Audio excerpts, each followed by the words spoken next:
Friends, कैसे हो आप सभी। आई होप आप सभी अच्छे होंगे और अच्छे रह रहे होंगे। तो आज की वीडियो हम एक बहुत ही कॉमन टॉपिक पे लेकर आए हैं। वैसे कहा जाए तो ये टॉपिक कॉमन है, लेकिन बीमारी कॉमन नहीं है। लेकिन आजकल की जनरेशन में बहुत ज़्यादा हो गई है। हम बात करने वाले हैं बीपी के बारे में।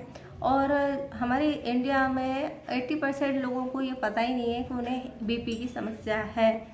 तो जिन लोगों के घर में मॉनिटर है या बीपी मशीन है वो लोग चेक करते हैं और नॉर्मली इसको चेक करके और सोचते हैं कि हमारा बीपी जो है कंट्रोल में है। तो आज की वीडियो में हम बात करेंगे बीपी नापने का सही तरीका क्या है और कैसे पता करेंगे कि इससे आपको दूसरी हार्ट रिलेटेड डिसीज हो सकती है, यानी आपके जो हार्ट में है ब्लॉकेज हो सकते हैं। तो अगर आप बीपी को अभी तक जो नापने का तरीका था वो बदल कर नापेंगे तो आपको इसके रिजल्ट तुरंत दिखाई देंगे। और इसके लिए ज़रूरी है कि आप इस वीडियो को पूरा देखें और जानें कि बीपी नापने का सही तरीका क्या हो। फ्रेंड्स, अगर हम आपसे पूछें कि आप बीपी कैसे नापते हैं तो आप सिंपली कहेंगे बीपी का मशीन लेते हैं और उसका जो नापने वाला बेल्ट होता है उसको हम लगाते हैं हाथ में और बीप आने पर उसका बीपी नाप लेते हैं। तो ये बिल्कुल गलत तरीका है। इस तरीके से नापने से आपकी बीपी में बहुत ज़्यादा अंतर आ सकता है और आपको कभी भी ये पता नहीं चलेगा कि आपका सही बीपी क्या है। तो फ्रेंड्स, आज हम बात करते हैं कि बीपी नापने का सही तरीका क्या है। फ्रेंड्स, जब भी आप बीपी मशीन का यूज़ करते हैं या बीपी नापते हैं तो सबसे ज़रूरी होता है कि आप पूरी तरीके से रिलैक्स हों। चाहे आप कुछ कर रहे हो या ना कर रहे हो, उसके 10 मिनट पहले आपको आराम कर लेना है। यानी कि आप बिस्तर पर 10 मिनट आराम से आँख बंद करके लेट सकते हैं। उसके बाद आपको बीपी नापना है। तो ये सबसे इम्पोर्टेंट तरीका होता है, सबसे इम्पोर्टेंट बात होती है। तो जब आप रिलैक्स होते हैं, आपका माइंड शांत होता है, तब आपका बीपी जो है सही आता है। दूसरी चीज़ होती है कि आपको बीपी नापने के बाद एक बार नाप लिया, उसके 2 मिनट बाद आपको ये दोबारा से नापना है और दोनों का जो नंबर है वो आपको नोट करके रखना है। तीसरी चीज़ होती है बीपी कभी भी आपको सिर्फ एक हाथ में नहीं नापना है। बीपी हमेशा दोनों हाथ में नापना चाहिए ताकि आपको पूरी बॉडी का जो सही बीपी है, ब्लड प्रेशर जो है सही आए।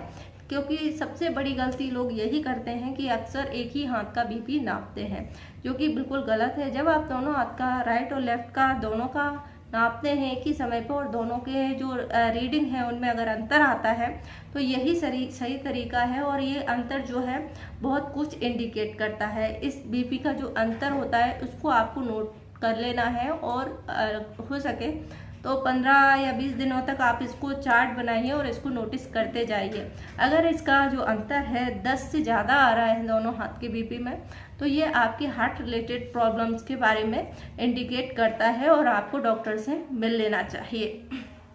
नेक्स्ट सवाल आता है कि अगर आपका ये बीपी जो है आ रहा है तो इसमें हम नॉर्मल कैसे माने और किसी हाई बीपी या लो बीपी को कैसे माने। तो फ्रेंड्स, अगर हम बीपी की जो रीडिंग होती है उसको जानते हैं तो हमारा डायस्टोलिक और सिस्टोलिक दोनों का जो रीडिंग होता है वो अलग अलग होता है। अगर हम जो नॉर्मल रेंज की हम बात करें तो वो होता है 80-120 और नीचे का जो बीपी होता है वो 90 से 60 से लेकर 90 तक होता है। लेकिन आजकल की जो ज़िंदगी में दौड़ भाग और टेंशन और स्ट्रेस इतना हो गया है तो दोनों ही बीपी के जो रीडिंग है उनमें अंतर हो गया है। अब 90 से 140 तक का जो बीपी होता है उसको नॉर्मल मान लिया गया है और इसी तरीके से नीचे वाले को भी 70 से लेके 90 तक नॉर्मल मान लिया गया है। तो ये इसकी एक नॉर्मल रेंज है। अगर इससे ऊपर या नीचे आता है तब आपको पता चलता है कि जो आपका बीपी है हाई है या लो है।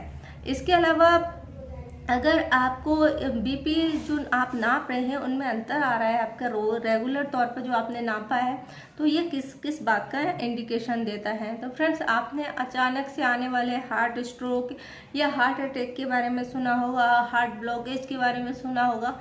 तो उसका रीज़न यही होता है क्योंकि अभी तक आप जो बीपी नाप रहे थे वो गलत तरीके से नाप रहे थे और इसी के कारण से आपको आगे आने वाली दिक्कतों का पता नहीं चलता है। तो अगर आप इस तरीके से बीपी नापते हैं और आपका जो अंतर है 10 से ज़्यादा आता है तो बहुत सारी बीमारियों के बारे में ये इंडिकेशन देता है, जैसे कि आपको भविष्य में आने वाले समय में हार्ट से रिलेटेड प्रॉब्लम हो सकती है या फिर आपका कोलेस्ट्रॉल जो लेवल है वो हाई है, यानी कि आपके जो नसें हैं उनमें ब्लॉकेज हो गए हैं इसके अलावा आपको किडनी से रिलेटेड कोई प्रॉब्लम भी हो सकती है। तो ये सभी चीज़ें होती हैं, इसलिए ज़रूरी होता है कि आपका बीपी नापते टाइम इन सभी चीज़ों को आप ध्यान रखें और इसका पूरा चार्ट बनाएं और अपने वो चार्ट जो है डॉक्टर से मिलते टाइम जाएं तो उसको लेकर के जाएं ताकि डॉक्टर को ये सभी चीज़ें समझने में आसानी हो। तो आई होप आपको ये वीडियो की जानकारी पसंद आई होगी। जानकारी पसंद आए तो वीडियो को लाइक करना, शेयर करना, हमारे चैनल को सब्सक्राइब करना। वीडियो देखने के लिए आपका धन्यवाद।